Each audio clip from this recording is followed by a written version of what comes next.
países ou estados-nações, eles tomam decisões racionais baseadas ali naquilo que é melhor para o seu próprio povo, né?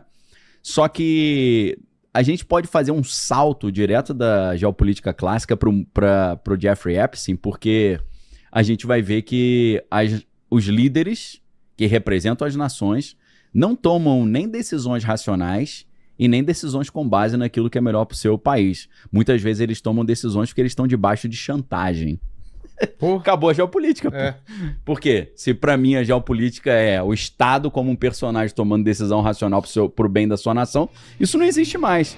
Então, enquanto a gente não passar a olhar a geopolítica com isso...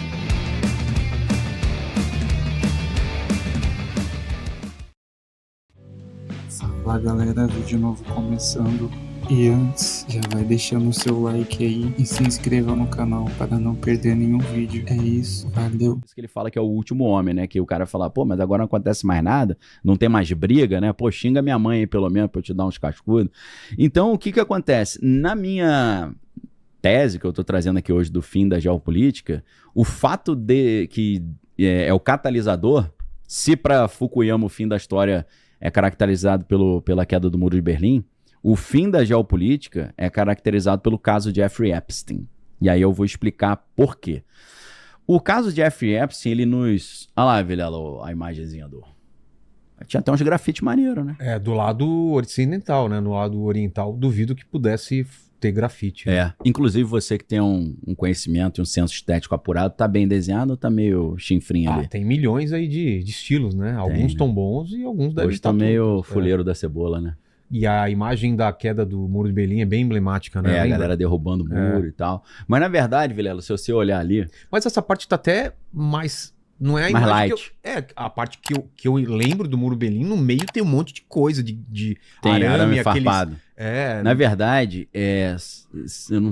Aí já são dois muros ali, você tá vendo? Então, o outro lá é do lado do oriental. Então, na verdade, em alguns lugares havia mais de 3 muros, 4, porque o cara, para conseguir sair, ele teria que pular uns 3 ou 4 muros, né?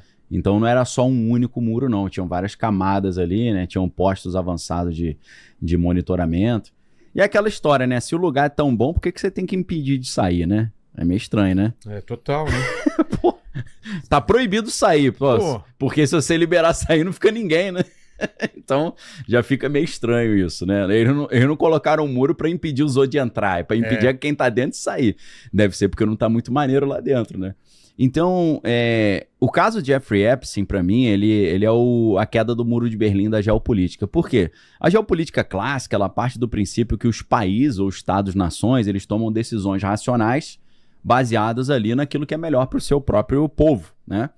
Só que a gente pode fazer um salto direto da geopolítica clássica para o Jeffrey Epstein, porque a gente vai ver que os líderes que representam as nações não tomam nem decisões racionais e nem decisões com base naquilo que é melhor para o seu país. Muitas vezes eles tomam decisões porque eles estão debaixo de chantagem.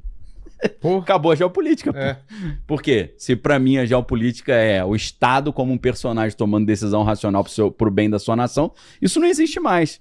Então, enquanto a gente não passar a olhar a geopolítica com esse enfoque, a gente vai ficar falando groselha. E o Banco Master prova isso daí, né? Total, demais. 100%. Mas você tá falando o quê? Por causa de chantagem? Com todo certeza. Mundo com medo, um monte de gente envolvida, videozinho muito no celular, exato. Né?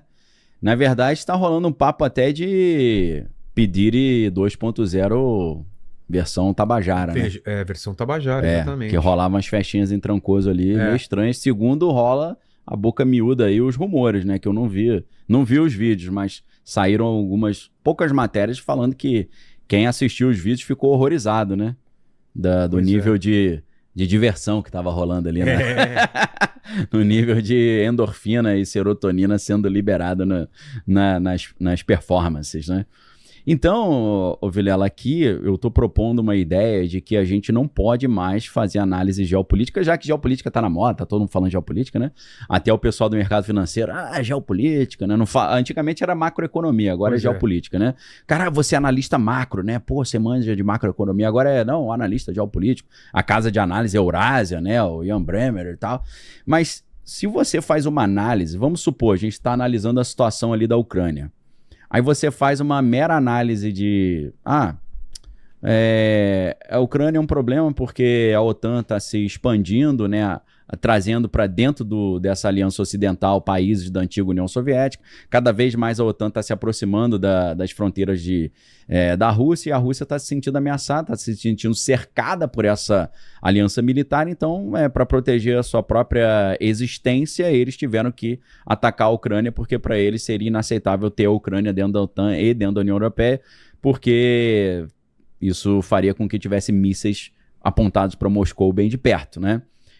Essa é a análise geopolítica clássica, porque você está pensando o seguinte, aí você não pensa em Zelensky e Putin, você pensa em Ucrânia e Rússia, e os dois países como se fossem personagens tomando decisões. Isso é um tipo de análise geopolítica caduca já. É mofada. Não, a gente não pode mais fazer análise dessa forma. A gente tem que levar em conta que o Estado não é uma pessoa.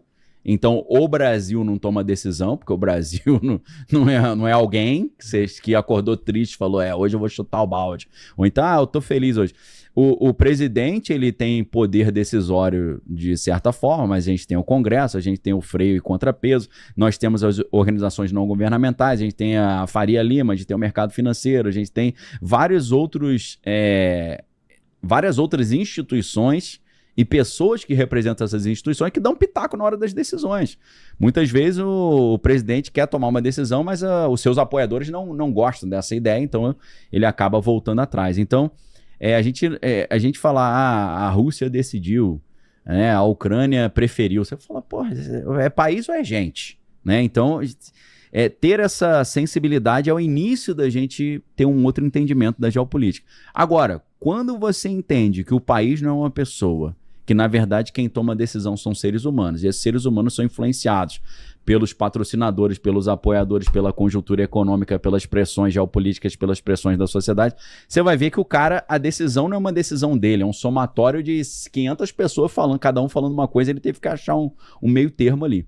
Então, perceber que a geopolítica não é um país tomando uma decisão, é um presidente, já é um avanço. Aí quando você percebe que a decisão do presidente ou dos tomadores de decisão é um emaranhado de várias forças que estão pressionando ele, você já está ficando com uma análise um pouco mais afiada. Aí quando você percebe que muitas vezes o líder que toma a decisão está debaixo de chantagem, aí a geopolítica toma um destino completamente distinto. Então, Jeffrey Epstein, tendo documentos comprometedores de toda a elite global, não é só norte-americana, e esses documentos comprometedores influenciando decisões, isso muda completamente a nossa análise geopolítica. Por quê? Vamos dar um exemplo prático. O presidente Donald Trump, ele tinha pautas ali. Vou liberar todos os documentos de John Kennedy e vou liberar todos os documentos de Jeffrey Epstein. Todo mundo falou, ótimo, tem que liberar. Não liberou.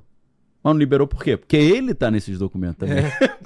O que é o Hangout Ilimitado? É um termo do universo ali da inteligência, da espionagem, que é o seguinte: Hangout Ilimitado é quando o povo tá cobrando uma resposta e você solta só um pedacinho. Para satisfazer. Tá bom, pessoal? O pessoal geralmente alienado, tá ótimo, muito obrigado. Inclusive, Vilela, é importante a gente pontuar, esse negócio de Jeffrey Epstein abusador, né, que abusa de crianças, comércio de mulheres, né, questões sexuais, isso é um hangout limitado. Porque a grande questão do Epstein é a questão econômica. São os grandes... É muita coisa envolvida? É muita coisa do mercado financeiro, da galera das finanças, de Wall Street.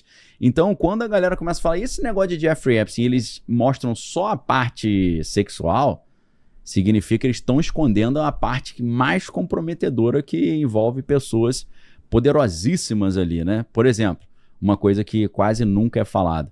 Jeffrey Epstein, ele teve um direto relacionamento com um banco chamado BCCI. Esse banco foi um banco criado pela CIA, praticamente, né? Tem gente que vai falar, não foi criado pela CIA, mas era operado pela CIA. Né? A CIA não só fazia vista grossa, mas usava esse banco para fazer um monte de maracutaia. Tanto que o banco gerou aquele que foi um dos maiores escândalos da história dos bancos norte-americanos.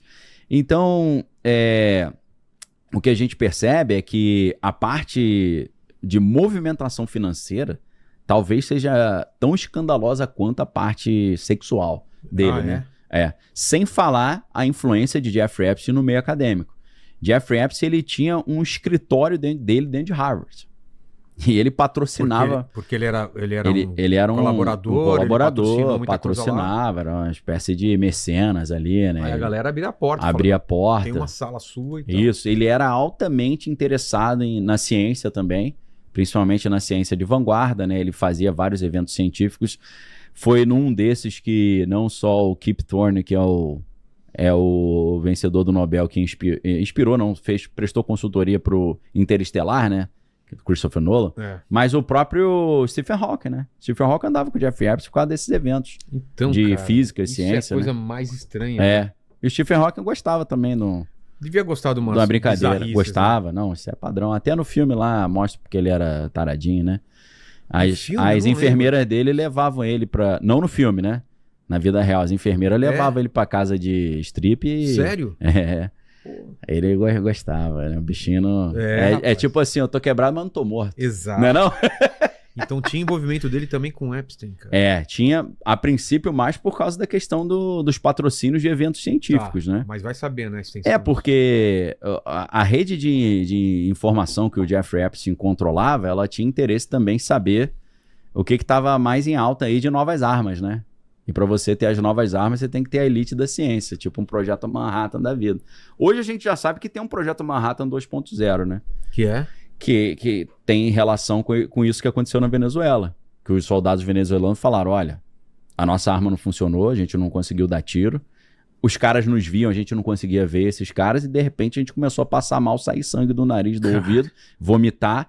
E os soldados falaram, não quero mais lutar contra o americano, meu irmão. Desisto. Mano. Foi tão traumático o negócio. Só 20 soldados da Força Delta, né? Com 8 helicópteros, mataram 300, 400 pessoas e levaram Nicolás Maduro de dentro de uma fortaleza de aço, né?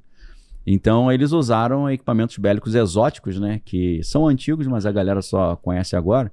Mas resumindo, né? Voltando à nossa pauta inicial. Tem como você analisar as ações do Trump sem entender que, de certa forma, ele também está chantageado? Ou ele está comprometido? Porque na última leva que o Congresso americano liberou de documentos, apareceram mais fotos do Trump e apareceram fotos e documentos também daquele que é um dos mentores do Trump lá, o Steve Bannon, né? Steve Bannon altamente envolvido com o Jeffrey Epstein. Então, existem...